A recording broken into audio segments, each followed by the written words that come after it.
Buenas noches. En las últimas 2 semanas, la verdad es que el tablero geopolítico mundial ha sufrido una sacudida bastante violenta. Hay piezas clave que se han movido en Ucrania, en Latinoamérica, en África, y dibujan un mapa de tensiones que cambia a una velocidad de vértigo. Hoy vamos a intentar responder a una pregunta clave. ¿Son jugadas aisladas o estamos presenciando el nacimiento de un nuevo orden mundial en tiempo real? Este análisis en profundidad ha sido generado íntegramente por Stylo News, la aplicación de noticias impulsada por inteligencia artificial, y es posible gracias a nuestro patrocinador, ProWave AI. Y aquí es importante matizar un punto, yo creo. Stylo News es la versión para el gran público de un software mucho más potente, que es Stylo Intelops. Esta es la herramienta que utilizan gobiernos, ejércitos y grandes corporaciones para sus operaciones de alto nivel. O sea que la capacidad de análisis que vamos a desplegar hoy es del mismo calibre que la que usan quienes toman las decisiones que mueven el mundo. Pues con esa capacidad vamos a empezar, si te parece, por el epicentro de gran parte de esta tensión, Europa del Este. Los días 5 y 6 de enero, Rusia lanzó una oleada de ataques sobre Ucrania. Los informes hablan de unos 165 drones y múltiples misiles. No fue un ataque indiscriminado. Se centraron en regiones como Kiev, Kharkov y Poltava, con consecuencias trágicas, claro. Víctimas civiles y cortes de luz en pleno invierno. Pero más allá de la tragedia, lo que es estratégicamente fascinante es la táctica que usaron. La inteligencia ucraniana, de hecho, ya había avisado el 4 de enero de que Rusia preparaba un ataque masivo. Sin embargo, lo que vimos el día 5 no fue ese gran golpe. Muchos analistas lo interpretan más bien como una operación de reconocimiento a gran escala. Espera, una operación de reconocimiento con misiles y drones. Suena bastante agresivo para ser un simple sondeo. Para quien no esté familiarizado con el término, ¿qué significa exactamente? ¿Que estaban probando las defensas? Exactamente, justo eso. En lugar de lanzar todo su arsenal de una vez contra objetivos fijos, lo que hicieron fue usar estos ataques como un sonar. Lanzan oleadas para obligar a las defensas aéreas ucranianas a activarse. Al hacerlo, revelan sus posiciones, sus capacidades, sus tiempos de reacción. Ya veo. Es una forma de mapear el sistema defensivo enemigo antes de lanzar el ataque que de verdad importa, el que busca anular esa defensa. Esto además sigue un patrón que ya vimos a finales de diciembre de 2025, con ataques masivos a la infraestructura energética. Buscaban desgastar material y moral. O sea que esto podría ser la calma antes de una tormenta potencialmente mucho mayor. Y mientras tanto, claro, Ucrania no se queda de brazos cruzados. También hemos visto una respuesta, ¿verdad? A finales de diciembre intensificaron su propia campaña, pero esta vez dirigida a territorio ruso. Sí, y con un objetivo muy claro: la logística y la economía de guerra rusa. Se reportaron incendios importantes en un depósito de combustible en el puerto de Tembriuk y en una refinería en Novoshakhtinsk. No buscan el mismo tipo de impacto psicológico, sino degradar la capacidad rusa de mantener su maquinaria bélica. Es una guerra de desgaste en ambos lados de la frontera. Y esto nos lleva a un concepto del que se habla mucho, pero que quizás no se comprende en su totalidad: la guerra híbrida. El Ministerio de Defensa alemán acaba de publicar un informe el 6 de enero que alerta precisamente de esto. Correcto. La guerra híbrida es la idea de que el conflicto no se limita al campo de batalla tradicional, se libra en todos los frentes posibles. El informe alemán habla de un aumento de ataques rusos contra infraestructura crítica europea, y no se refiere solo a misiles, claro. Habla de ciberataques, sabotajes físicos y, sobre todo, desinformación. Berlín lo interpreta como una fase de preparación para un conflicto más amplio. ¿Puedes darnos un ejemplo concreto de esa desinformación, para que lo entendamos bien? Claro. A ver, justo en estos días, Rusia ha estado difundiendo con mucha insistencia la narrativa de que Ucrania prepara provocaciones químicas en Kharkov. No hay ninguna prueba de ello, pero el objetivo es doble. Por un lado, genera miedo en la población local. Por otro, y esto es lo más peligroso, puede estar sentando las bases de una justificación, un pretexto, para una futura acción rusa en esa zona. Bajo la excusa de actuar preventivamente.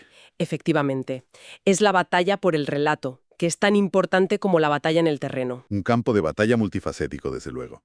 Y mientras vuelan los drones y se extiende la desinformación, los diplomáticos también mueven ficha. El 6 de enero, 27 líderes occidentales se reunieron en París. El objetivo: impulsar un marco de paz. Así es. Y no parten de cero.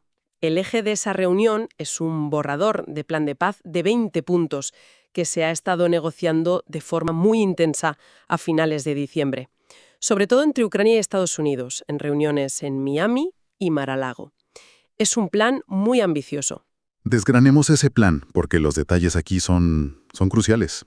¿Qué hay exactamente sobre la mesa? Pues es muy completo. Por un lado, reafirma lo innegociable para Kiev, la soberanía e integridad territorial de Ucrania. Propone algo muy potente, unas garantías de seguridad para Ucrania que estarían, y cito, modeladas en el artículo 5 de la OTAN. Y además establece un gigantesco fondo de reconstrucción de 800.000 millones de dólares. Detengámonos un momento ahí. Garantías modeladas en el artículo 5. Para que todo el mundo lo entienda, el artículo 5 es el corazón de la OTAN. Un ataque contra un miembro es un ataque contra todos. Es una promesa de defensa colectiva. Aplicar esa lógica a Ucrania, aunque no sea miembro, no sería cruzar la línea roja definitiva para Moscú. Totalmente. Y esa es la clave de toda la negociación. Es la máxima aspiración de seguridad para Ucrania, pero también es la máxima provocación para Rusia. Por eso, el plan también incluye concesiones muy duras. La más controvertida, sin duda, es la que contempla la congelación de la línea del frente actual. Un momento. Congelar la línea del frente. Eso, en la práctica, significaría aceptar, al menos temporalmente, la ocupación rusa de los territorios que controla ahora mismo. ¿Realmente hay voluntad en Kiev para aceptar una píldora tan amarga? Ahí está el dilema.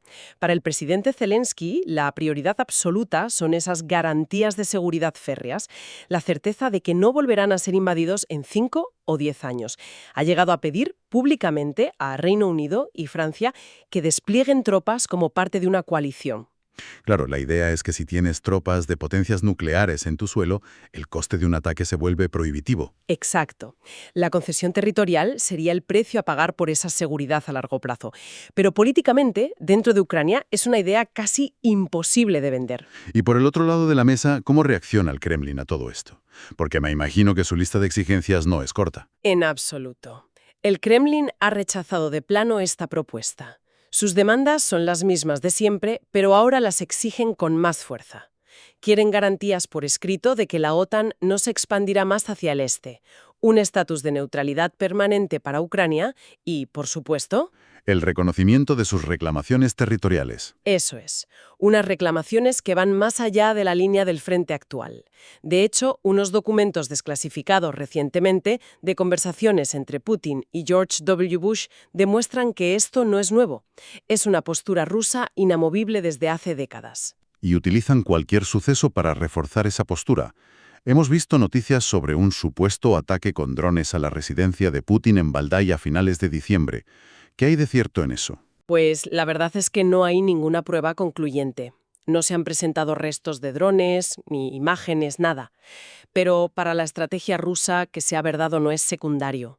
Lo han utilizado masivamente en su propaganda interna para reforzar la idea de que Rusia está bajo ataque y que sus acciones son una defensa justificada.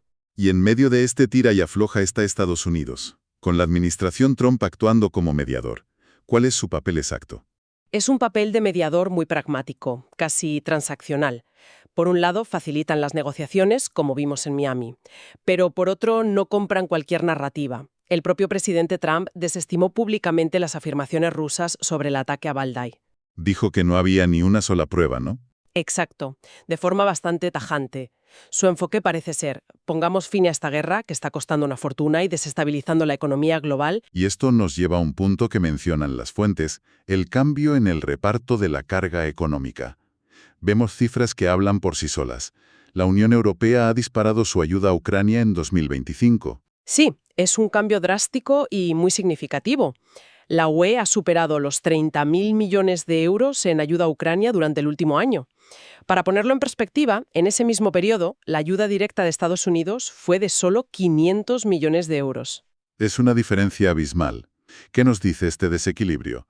¿Es un primer paso hacia esa autonomía estratégica europea de la que tanto se habla? Es exactamente eso. Europa se ha dado cuenta de que no puede depender indefinidamente de la voluntad política de Washington. Esos 30.000 millones no son solo una cifra, representan un compromiso político enorme.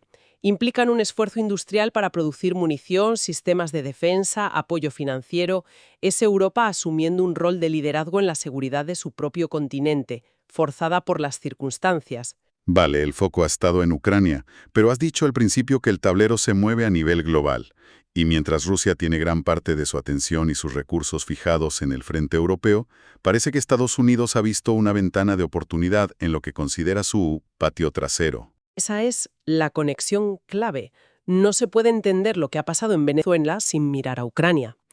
Entre el 3 y el 4 de enero, Estados Unidos llevó a cabo una intervención militar muy rápida y precisa en Venezuela, que terminó con la captura del presidente Nicolás Maduro.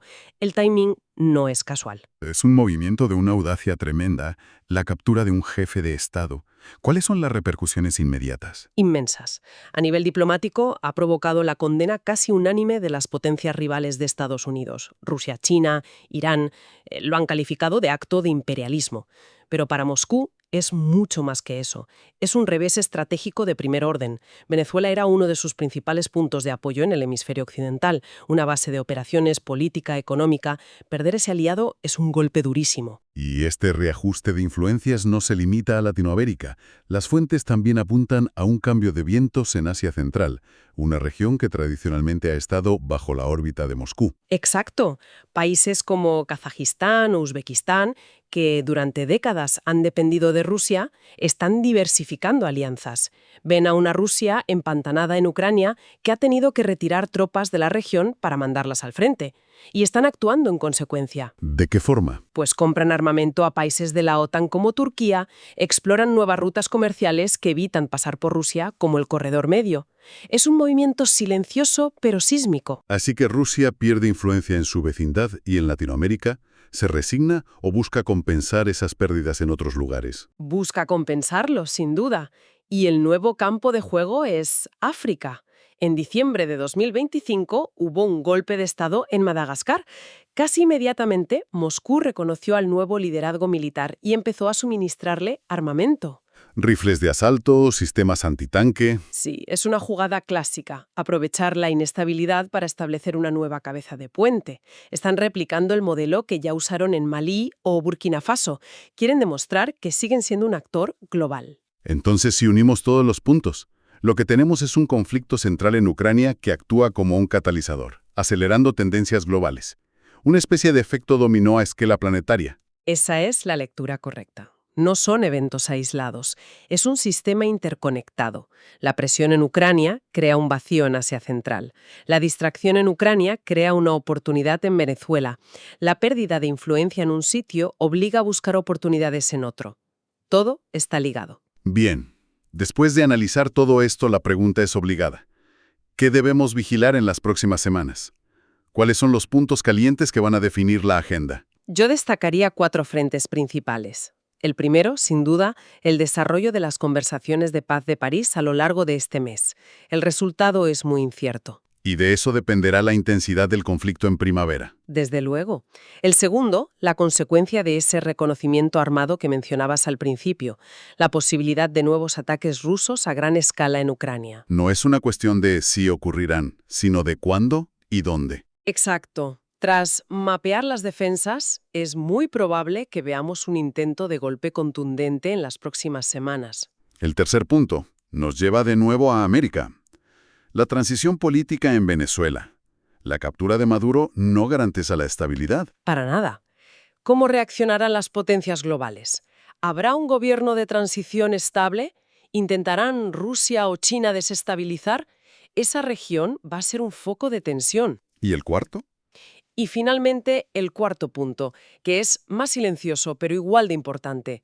La implementación de medidas de seguridad en Europa para contrarrestar esas amenazas híbridas. Ya hemos visto la advertencia de Alemania. Ahora la pregunta es, ¿cómo se traduce eso en acciones concretas? Más ciberseguridad, más control, más lucha contra la desinformación. Es el frente invisible. Esos 4 puntos entonces son los que marcarán la actualidad inmediata.